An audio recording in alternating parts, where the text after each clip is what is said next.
Qui ne connaît pas Le Seigneur des Anneaux? Que tu aimes ou que tu n'aimes pas, Le Seigneur des Anneaux restera un classique du cinéma. Et ce film a bouleversé l'industrie du cinéma et des effets spéciaux. Et pourquoi je ne fais pas un focus sur un nouveau film qui vient de sortir pour me faire plein de vues? Eh bien parce qu'il est essentiel de retourner vers des bases. Et Le Seigneur des Anneaux, je voulais vraiment en parler parce qu'il est vraiment très impressionnant de par sa conception. Alors c'est parti pour ce nouvel épisode de Focus sur la saga des Seigneurs des Anneaux.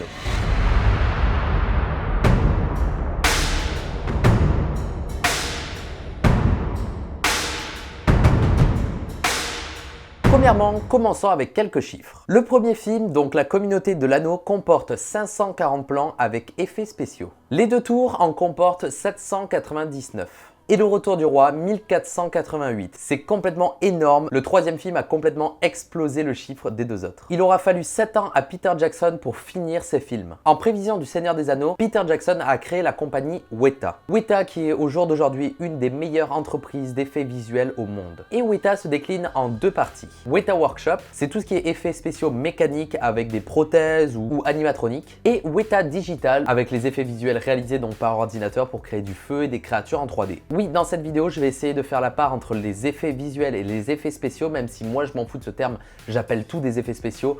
Mais si je commence à m'embrouiller entre les deux sur ce sujet-là, ça va vraiment devenir compliqué. Et juste un petit chiffre pour vous donner l'envergure du projet, il y a eu 40 costumières pour réaliser 19 000 costumes. C'est complètement fou. Il a fallu aussi créer des armes, donc il y a eu des forgerons, il y a eu des fours qui marchaient 24 heures sur 24, 7 jours sur 7 pour concevoir du matériel. Parlons maintenant un petit peu du tournage. Dans ce focus, je ne vais pas analyser des séquences, on va faire une sorte de synthèse des trois films. Donc parfois, je vais vous parler de tel ou tel élément.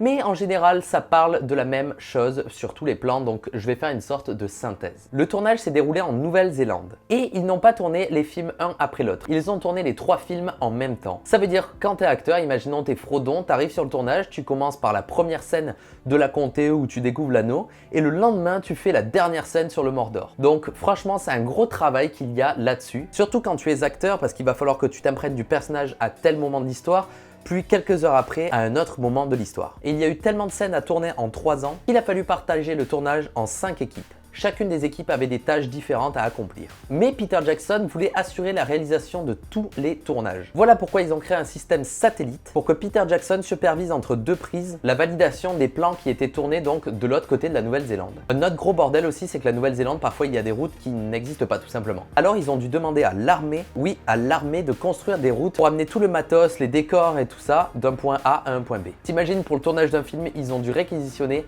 l'armée. Donc c'est là où on voit l'ampleur du tournage. Maintenant, parlons un petit peu des effets spéciaux. Pourquoi je ne vais pas vous parler par exemple d'une séquence du premier film, d'une séquence du troisième, etc.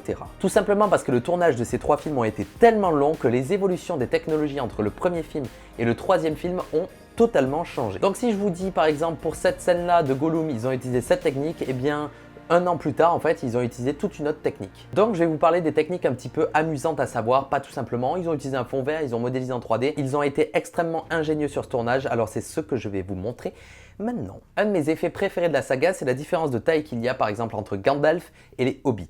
Car oui, les Hobbits sont plus petits que le reste des personnages de la saga. Pour ce faire, ils ont utilisé 4 techniques différentes. La première, et c'est ma préférée, ils ont utilisé la technique de la perspective forcée. Qu'est-ce que c'est la perspective forcée? C'est de mettre deux acteurs à une distance différente de la caméra, mais de le capturer dans un certain angle où on va croire qu'un des personnages est plus grand que l'autre. Et pour ce faire, ils ont utilisé des techniques complètement ouf. Ils ont utilisé par exemple un système de rails qui était connecté à la fois à la caméra, mais aussi où on voit la table où est posé Gandalf. Et du coup, ces deux éléments allaient bouger en même temps, ce qui allait créer une sorte de parallaxe truqué. Et du coup, on croit que le Hobbit qui est derrière est plus petit que Gandalf de devant, mais en fait non, il est juste positionné à 1 mètre derrière. Mais la façon dont c'est filmé va faire croire que donc la table est complètement normale et que les deux personnes sont à la même distance. Mais si on regarde d'une autre perspective, on peut voir que tout est étiré. C'est un petit peu le même effet que l'anamorphose, tu sais, ces peintures qui sont peintes sur une longue distance et quand on se met dans un certain angle, ça marche. C'est une sorte d'anamorphose du cinéma, on va dire ça, voilà. Et si tu veux refaire cet effet de perspective forcée, voici un petit exemple que j'ai réalisé. Et pour ça, c'est assez simple. Il suffit de poser la caméra assez bas sur le sol, que ça soit ras la terre. Et ensuite, il va falloir que tu mettes un des personnages plus loin que l'autre. En regardant sur internet, j'ai trouvé qu'un hobbit c'était les 3/4 d'un homme, et si on inverse ça, ça fait 4 tiers. Et si on le transforme en chiffres, ça fait 1,33 et plein d'autres chiffres après. Et donc ça veut dire qu'il va falloir que tu mettes ton hobbit à peu près 1,33 m derrière le personnage qui doit être grand. Ensuite, un autre petit tip, c'est que forcément s'il y a un des deux personnages qui est plus loin que l'autre, il y en a un qui va être plus flou à cause de la faible profondeur de champ. Par exemple F20, dans notre cas on a fermé l'objectif à 20 pour avoir une forte profondeur de champ. Comme ça les deux sujets vont être nets et du coup on va pas avoir cette impression de un plus flou que l'autre à cause de la distance. Voilà, c'était les petits tips pour réaliser ta propre perspective forcée. Ensuite, ils ont aussi tourné avec des personnes de petite taille ou des enfants et ils leur ont mis des masques. Des masques assez flippants qui ressemblent aux acteurs, mais ça c'est juste pour les plans de loin. Quand les doubleurs étaient prêts, ça se voyait donc qu'ils avaient un masque. Ils ont dû tourner séparément donc les acteurs avec leur expression sur fond vert et ensuite avec le compositing, ils ont pris les visages et les ont intégrés sur les petits acteurs. La troisième technique que je trouve la moins impressionnante, c'est de littéralement tourner les acteurs sur fond vert et d'enlever le fond vert et de les mettre dans le plan comme ça directement. Donc ça se fait très couramment aujourd'hui, donc je trouve pas ça très impressionnant, mais la quatrième technique est tout simplement géniale. Dans ce plan, vous voyez qu'il y a les hobbits et on voit un personnage passer devant en mode désolé, je suis plus grand que vous, je vous chie à la gueule. Bon, et bien ce personnage n'est pas vraiment un acteur. Il y a un acteur, mais il est dans une sorte d'armature qui marche et il est composé d'animatroniques. Ça veut dire des petits monteurs qui vont par exemple faire bouger les doigts. Et en fait, c'est tout simplement une marionnette géante avec un acteur dedans qui marche. Donc ils ont utilisé des espèces de gros géants mécaniques pour faire croire que les acteurs étaient tout petits. C'est complètement génial, c'est complètement ingénieux, j'adore cette technique. Un autre petit exemple de perspective forcée, dans le plan au tout début de la communauté de l'anneau où on voit Frodon à côté de Gandalf dans son chariot, eh bien on peut croire encore une fois que Frodon est plus petit que Gandalf. Mais si on tourne la caméra et qu'on filme dans un autre angle, eh bien on peut voir que Frodon était beaucoup plus reculé que Gandalf. Mais quand on passe dans l'angle de la caméra, eh bien tout de suite on a cet effet de perspective forcée et on croit que un est plus petit que l'autre. Encore une fois, c'est extrêmement bien fait, ils ont été si ingénieux, je suis impressionné. Parlons maintenant de la création des environnements. Il y a beaucoup d'environnements dans le Seigneur des Anneaux, le gouffre de Helm, le Mordor, il y a plein de trucs. Et avant, la 3D n'était pas aussi efficace que de nos jours. Alors, ils ont utilisé des maquettes à une échelle 1/16e ou beaucoup plus petit, mais avec beaucoup de détails. Et du coup, Weta Workshop, donc la branche que je t'ai expliqué de Weta, a créé plein de maquettes de lieux différents. Et ensuite, ils ont tourné les acteurs sur des studios un petit peu construits pour les plans rapprochés, mais avec un fond bleu derrière. Et ensuite, ils avaient juste à enlever le fond bleu et ils intégraient la maquette qu'ils avaient tournée préalablement. C'était une sorte de matte painting, mais avec des éléments réels faits avec des maquettes. Ils ont utilisé aussi des caméras qui passent dans les maquettes pour donner des plans encore en mouvement dans les maquettes, pour encore avoir cet effet un peu 3D et de perspective qui bouge. Donc la plupart des environnements que tu vois dans le Seigneur des Anneaux, au final, ce ne sont que des maquettes créées par des gens avec leurs petites mains et ça, c'est complètement énorme. Mais certains plans sont extrêmement complexes, comme la bataille finale par exemple. T'imagines, t'as le producteur qui dit « Thierry, tu me trouves 100 000 figurants s'il te plaît. » Pour quand? Pour dans 2 heures. S'il te plaît, on est en Nouvelle-Zélande, hein, c'est une petite île, je veux 100 000 figurants. Voilà, merci Thierry. Et tiens, n'oublie pas ton gaffeur. Du coup, ils ont dû faire appel là à de la 3D. Et comme je l'utilise souvent, ils ont fait une technique de panorama. Ça veut dire qu'ils ont pris des panoramas de chaînes de montagnes pour ensuite les mapper en 3D. Comme ça, la caméra allait pouvoir bouger à l'intérieur de ce panorama librement. Ensuite, il a fallu rajouter donc tous les petits soldats. Et bien pour les petits soldats, ils ont utilisé un logiciel appelé Massive. Et Massive va générer en fait, grâce à l'intelligence artificielle, plein de petits soldats qui font leur vie avec des bases d'animation. Donc ça veut dire qu'imaginons il y a 2 soldats qui courent un vers l'autre, eh bien ils vont savoir qu'il va falloir se battre à tel ou tel moment. Et ensuite lui avec des algorithmes il va dire ben moi en fait je vais te défoncer et sur un autre personnage ça sera l'autre qui va le défoncer. Donc c'est extrêmement ingénieux et il va pas juste prendre un modèle et le multiplier, non, il va aussi changer ses proportions aléatoirement pour avoir différentes tailles, différents gabarits de personnages pour pas avoir tout simplement un modèle multiplié à l'infini. Donc c'est extrêmement ingénieux ce logiciel, il est complètement dingue. Maintenant parlons des créatures. Dans le Seigneur des Anneaux il a plein de créatures complètement fous. Parlons par exemple du Balrog, cette créature en feu complètement géniale qui se bat contre Gandalf qui dit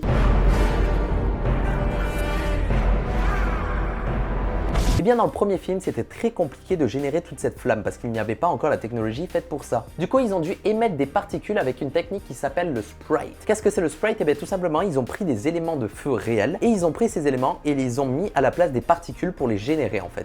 Il n'y a pas de valeur physique, ça ne rentre pas en collision, mais ça va juste être émis à partir d'un point. C'est ça, c'est la technique sprite, ça veut dire qu'on prend une image tournée déjà de base quelque part et ensuite on la met sur un système de particules. Voilà pourquoi quand tu regardes l'effet du Balrog, c'est quand même extrêmement stylé, mais il n'y a pas les choses qui rentrent en collision entre elles. Et pourquoi je parle du Balrog? Eh bien parce que dans les deux tours, on le revoit le Balrog, sauf que là, il y a vraiment une simulation parce que les technologies ont avancé. D'ailleurs, ils ont créé eux-mêmes leur système de particules qui rentrent en collision pour les fluides, c'est complètement génial. Donc c'est là où on voit qu'il y a une évolution juste en même pas un an. Maintenant, parlons du processus de création d'une créature dans le Seigneur des Anneaux. La première étape déjà, c'est de faire des concepts avec des dessins. Donc ça, c'est la première partie de la conception, des proportions et du design général. Ensuite, il a fallu faire des petites figurines donc de ces créatures. Donc Weta Workshop a dû modéliser ces petites figurines. Une fois validées, ils ont dû faire des échelles un peu plus grandes. Ça veut dire qu'ils ont pris des créatures, imaginons elle fait 5 mètres, ils l'ont fait à peu près à 1 mètre. Une échelle assez raisonnable, mais avec extrêmement beaucoup de détails. Vraiment, ils y ont passé du temps, ils ont fait les petites rides, ils ont fait les petites textures de peau, donc vraiment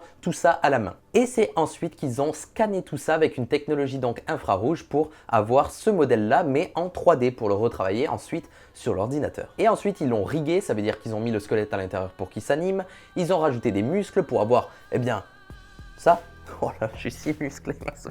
Non, j'ai pas de muscles. Et ensuite, ils ont fait la texture. Et pour les animer, qu'est-ce qu'ils ont fait? Eh bien, ils ont utilisé la technique du mocap, donc c'est du motion capture. Tu sais, c'est ces petites combinaisons avec plein de petites boules avec les lumières infrarouges comme ça et tu bouges et le modèle 3D il bouge pareil que toi. Comment parler de créature dans le Seigneur des Anneaux sans parler de Gollum? Quand on passe au Seigneur des Anneaux, on pense à l'anneau, à Frodon, à Gandalf, mais à Gollum. Gollum est un des personnages clés. Et Gollum est joué par Andy Serkis. Andy Serkis, tu as dû déjà le voir dans plein de films, par exemple aussi dans Black Panther, on le voit. Mais c'est le roi du motion capture aujourd'hui. Il a aussi fait la motion capture de César dans La planète des singes. Et de base, il devait juste faire la voix. Mais quand il a envoyé sa vidéo d'audition, il n'a pas juste fait la voix, il a fait la gestuelle, il a fait vraiment des choses très forte. Et ça, Peter Jackson, il a kiffé. Du coup, il a aussi fait la motion capture. Mais il y a un truc aussi qui a sauté aux yeux un petit peu à l'équipe technique. Andy Serkis ressemble quand même pas mal à Gollum. C'est un compliment ou pas?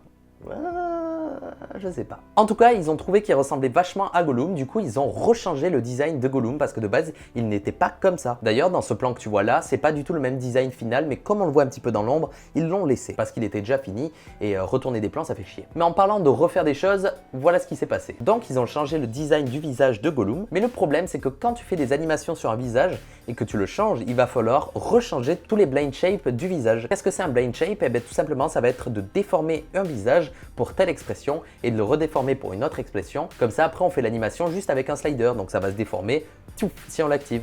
Et du coup, l'animation du visage de Gollum a été fait comme ça, juste avec des sliders, en mettant par exemple le I et le O. I-O. J'ai l'air d'un con, il faut que j'arrête.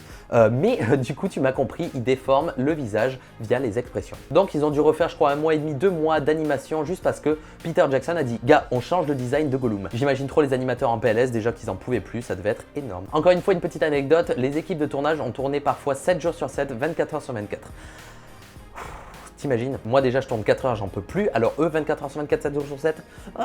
Ensuite, pour intégrer Gollum dans les plans, il a fallu tourner 3 plans différents. Un plan où il y avait les 2 hobbits avec Andy Serkis qui était dans une tenue assez où tu as l'air d'un con, mais du coup ça permettait aux équipes des effets visuels de voir où se trouvait Gollum et du coup de travailler plus facilement. Ensuite, il a fallu tourner un plan où il y a les 2 hobbits mais sans Gollum, donc ils ont dû jouer la comédie sans rien.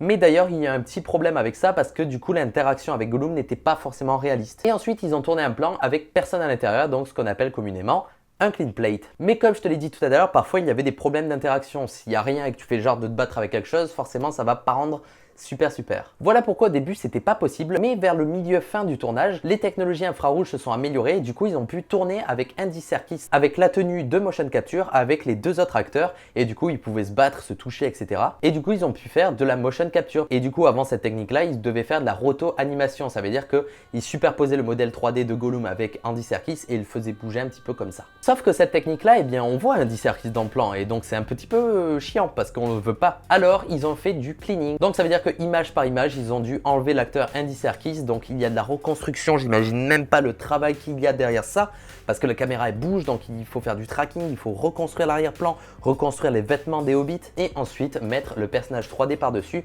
Donc ça devait être vraiment très intense, encore une fois, bravo. Donc voilà, c'était un petit peu une synthèse des effets spéciaux. Pourquoi je n'ai pas analysé plan par plan? Eh bien parce qu'il y en a trop et parce que le processus se répète assez. Mais je voulais quand même parler de ce film-là parce qu'il a bouleversé vraiment le milieu du cinéma et des effets spéciaux parce que ça a été extrêmement intense. Et le bon Peter Jackson, il a eu des couilles parce qu'il a tourné les 3 films en même temps. Donc si imaginons le premier avait fait un flop, eh bien les 2 autres films allaient sortir quand même parce qu'ils étaient tournés. Mais bon, vu le film, c'était impossible que ça ne marche pas. Donc franchement, Le Seigneur des Anneaux, si tu regardes ce film, que tu connaisses ou pas les effets spéciaux, ça n'a pas vieilli. Tu regardes le film, tu te dis, ça marche bien. Donc voilà, pour moi le Seigneur des Anneaux c'est vraiment une prouesse technique, une prouesse vraiment de réalisation parce que Peter Jackson a tout donné, il a donné 7 ans de sa vie pour réaliser ce film. Donc j'espère que ce petit focus vous a plu parce que moi j'ai vraiment pris du plaisir à le faire, de redécouvrir le film. D'ailleurs je vais me le re-regarder parce que ça donne vraiment envie de le regarder. Donc désolé pour les gens qui voulaient que j'analyse un petit peu plus le film, mais si je devais le faire ça aurait fait 3 vidéos de 1 heure chacune et je trouve ça un petit peu chiant au final.